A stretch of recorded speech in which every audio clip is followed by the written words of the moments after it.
Carolyn left her job in the theatre to bring up 3 children and has raided the toy box from home. I've got a dog quite similar to this. Have you? Well, then you can... She's amazing.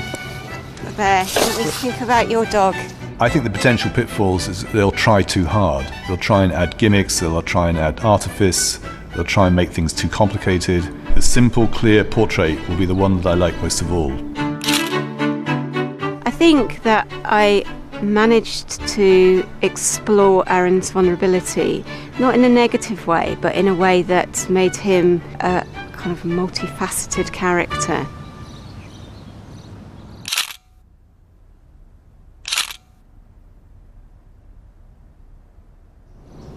For Carolyn's second setup, she asks Aaron to put on some improvised makeup. You're going to cough a little bit, just bits. That's enough, Aaron, stop. The way I think Carolyn's portraits are going to be, I think they're going to make me look a bit soft. I know that sounds really bad because I don't pretend to be this macho man, but she's really trying to sort of the pink flowers and the cuddly toy sort of really didn't work for me. Hopefully when you look at the picture, people will be thinking, who is this person? Why have they got that on their face? What are they doing? It will hopefully draw the viewer in to think more deeply about what's going on in that image. Aaron's approach couldn't be more different from Carolyn's. His intention is to shock and offend. The style and contents of my photographs are briefly about the controversial sort of subjects. I try to use it in a humorous manner. I sort of set up my own scenes and document them in my own sort of twisted, bleak way. Aaron wants his portrait of Carolyn to comment on sexism, but with limited time to set up, he's already struggling. Is there anything you can think of when you look at the street? No. What kind of... have you got anything in your head in terms of the props?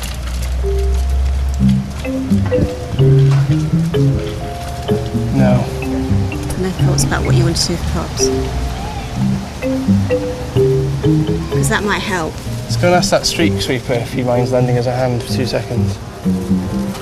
I saw the street cleaner, and the whole idea for today was to get Carolyn to be in like this sort of really dominated female role. So I thought that maybe I could, no offence to the street cleaner, but I thought she was a he from the other side of the road. So that my original idea was to have this street cleaner in the background, having a break, having a sit down and a smoke in his gear while Carolyn does all the work. Carolyn, could you be in like more like that sort of position so you're really... As long as you can't see down my top, I don't mind. It's all right, I'll get from this angle in.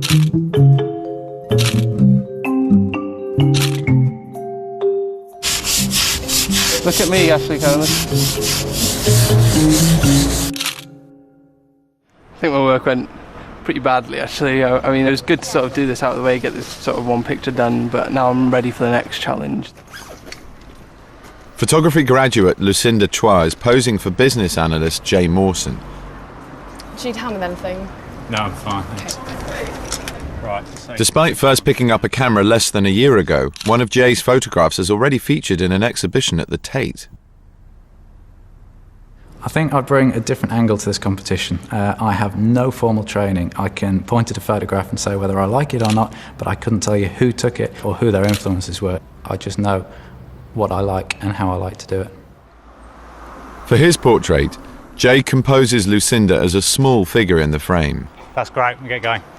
I wanted to make her quite anonymous in the photo, sort of anybody. It wasn't about her because I didn't know enough and hadn't gathered enough about it to do a portrait that would offer some huge insight into her. You can start looking really bored from now.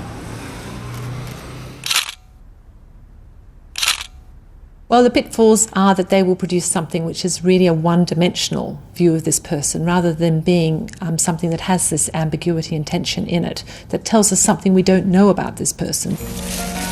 That's the shirt. Thank you. This is my watch. Take care of it. Yes. Cool. Okay. Okay, I'll See you in a bit. Lucinda is taking an unusual approach to the brief. The first step is to dress Jay up in some of her clothes. My photography has quite a sort of filmic, staged feel about it. I'm influenced by the cinema and by film quite a lot. Lucinda's idea is to take a self-portrait, but use Jay to represent her. Do you feel comfortable? No, but if that's how you want it. But sort of like you're looking into your coffee. Okay. And less smiley. Less laddish, but more sort of comfortably. I don't recognise me in it at all. It doesn't look like me to me. It's almost as if it's just my body in it. So she achieved what she went out for. Whether that will fit with the brief, I don't know. I don't think they're sort of the best pictures I've ever taken, but I think within the sort of limitations and the restraints, I think I've done well. For their second assignment, the finalists will face one of the most nerve-wracking jobs in photography, the celebrity portrait. They'll have to deal with the pressures of a new environment and unfamiliar equipment. But the real test will be working with a sitter more at home in a studio than them. Good morning, good morning. Hi. Their subject, lifetime agitator and cultural icon Germaine Greer, a woman who's graced photo shoots for every publication from Vogue to Heat magazine. I would quite like it to be all sort of starey. I don't want it to be neat. I don't want it to be like the Queen or Lady Thatcher. As in any celebrity shoot, the photographers have a limited time to get their shots. Today they've got an hour and 20 minutes each. I think an hour and 20 minutes is actually quite a generous amount of time. When I do a portrait with someone vaguely famous, I would rarely get more than 20 minutes. The question is whether they can control the situation and take control of the shoot, as opposed to the powerful personality of Germaine Greer trying to control them. And that, to me, is the real challenge in this shoot. I'm not really very keen on being photographed, that's one thing. I don't really interact with the lens. If you ask me to interact with the camera, I begin to feel like a bit of a whore, really. Don't want to do it. For this testing studio-based assignment, mentor Joy Gregory will be keeping a close eye on the photographers. The feedback she gives the judges could help decide who stays and who goes. I think probably the most important thing is they actually be themselves and go for the image that they want rather than the image they feel that they can get, or the one that they feel that we want to see. Button on the front here is how you shoot. Okay. The photographers will be using a professional standard studio camera, which none of them have used before. I'm feeling a bit nervous now. Obviously, it's a really big model to undertake, and if it went wrong, then it could really, really go bad for me. Aaron wants Germaine to iron a T-shirt belonging to Modern Man, an ironic comment on how little men have changed. And you're getting arms. This is a special privilege. Oh, thank you. You're getting these 68-year-old arms, mate. Germaine sat for some of the world's leading photographers and soon picks up on Aaron's lack of experience.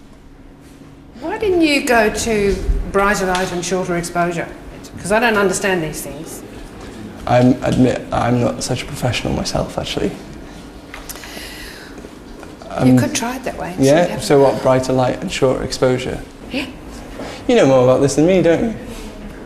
No, but sometimes I have to write about photography. What worries you about that at the moment? I'm not sure, is it a bit too soft? You're finding it too soft? A bit too soft. So Would you think what do you want to do? Faster exposure. Yeah, that's what I would have thought. Okay. I think today Aaron lost his confidence, and I think he was completely out of his depth here. And I think people do that. I mean, it was like stage fright. Carolyn is bringing her free-form approach to the studio.